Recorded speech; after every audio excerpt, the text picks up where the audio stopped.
There's one thing that I did kind of want to center on, and it's the idea also that it's very Afrocentric, and it's specifically drawing on this idea of Afrofuturism, which has plenty of different definitions, but often Black artists define it as an ability to celebrate African heritage without the burden of colonialism, but also to be able to imagine a future where society doesn't seek to limit them. And what I found particularly powerful and incredible about Black Panther is how the director Ryan Coogler managed to bring all those ideas of Afrofuturism into this one complete unified vision. I mean, it's the visuals, it's the soundtrack, it's the costuming, it's the characters.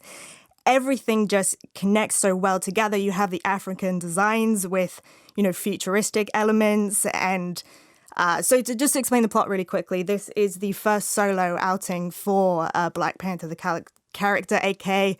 T'Challa, who's played by Chadwick Boseman. So we first saw him in 2016, this is Captain America Civil War, where he inherited the role of the Black Panther and King of Wakanda from his father. And so this film sees him returning for the first time to his kingdom. And Wakanda is this fictionalized African nation where, partially due to the discovery of vibranium, which is also fictionalized super metal, that it's sort of allowed them to be the most technologically advanced country in the entire world. But they've made this very crucial decision to hide it for their own protection. And so he's returning home for the first time, and he now has to face some enemies that are there to threaten his sovereignty. And those are the characters played by Michael B. Jordan and also Andy Serkis.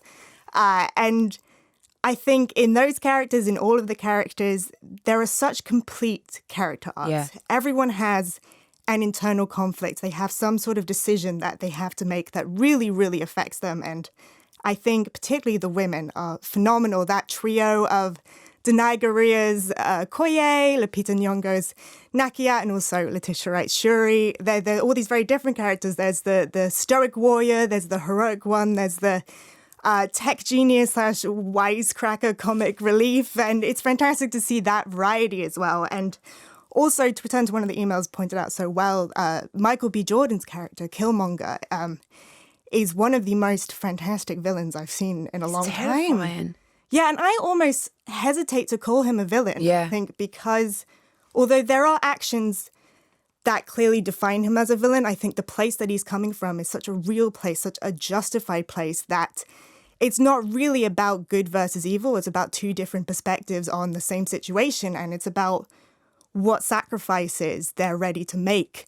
And I think, that as well just comes back to that idea of Afrofuturism. And this film is not afraid to ask those big questions, to have those giant conflicts within the film. But at the same time, it's not something that's overwrought. Like, I feel like I'm making this film sound like very grim and very serious, but it's still got that lightness to it. It's still got humor. It's still got the action scenes, But that's what Ryan Coogler and Nate Moore, the producer, have done so well. So they have put all that into this film and made it so watchable, so entertaining, and such a great film. Yeah, and it's such a perfect balance, I think. It never swings too much one way, never swings too much the other way. And I think, I'm just astonished the fact that he managed to bring so many different elements all together, just this one complete vision, very centered, knows exactly what it's doing. It's still a Marvel film, it's still fun, but it stands on its own, absolutely.